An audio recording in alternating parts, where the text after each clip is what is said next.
Itong pagtakbo ko ngayon ay hindi talaga pinlano. Ako ay isang spiritual leader ng KOJC at 4 na dekada na ang aking ministry bilang KOJC spiritual leader na lumaganap na sa buong sanlibutan. At sa hindi inaasang panahon, pagkakataon,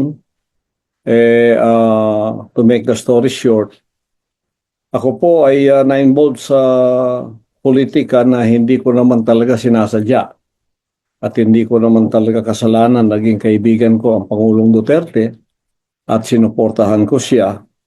At parang nakita ko na sa kalagitnaan nito ay I was caught in a political storm sa labanan ng mga tao sa politika.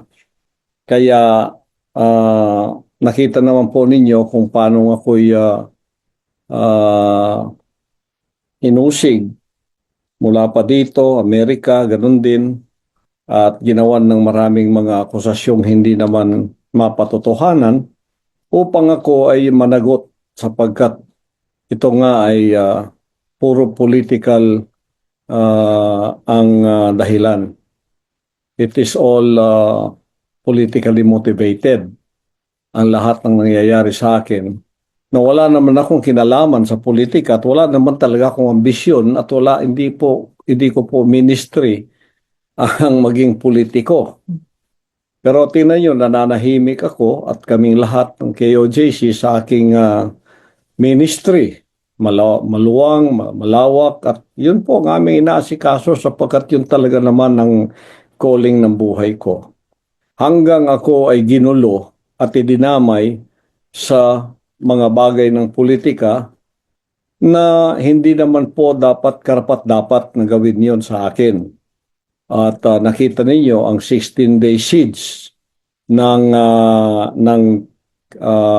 KOJC. Yung June 10 na nilusob ang 5 compound namin. Pagkatapos yung 16 na araw na KOJC siege, puro unlawful at illegal ang ginawa sa amin. At ako ay hinahabol na wala namang katuturan sapagkat ang mga akusasyon sa akin ay na-dismiss na nga sa Davao City at ito ay binuhay na muli hanggang sa ako ay nagtagumpay silang ako ay mapakulong. At force of circumstance sinabi ko dahil wala na po akong tinig kundi ang ako ay sumali sa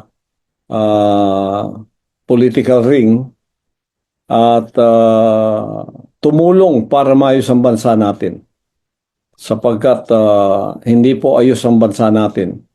So nakita ko ng leadership ko ay makakatulong at magiging parte ng solusyon ng ating bansa na sana ay wala man akong kinalaman sapagkat sekular yan at ako ay spiritual. Ngunit sinabi ko nga, baka mission talaga ng Diyos binigay sa akin na ako'y tumakbo ngayon upang makatulong naman sa kaguluhan ng ating bansa, ayusin ito at ako'y maging parte ng solusyon. Kaya po, ito'y kalooban ng Diyos para sa akin na ako'y tumakbo sapagkat kung ako'y papalarin at kakasihan ng ating dakilang Ama at makikita ng ating bayan na ako'y makakatulong at ako'y maging senador, maluluklok bilang senador, malaki po ang aking maiaambag para sa kahusayan at sa kayusan ng ating bansang Pilipinas. Iyon po ang dahilan.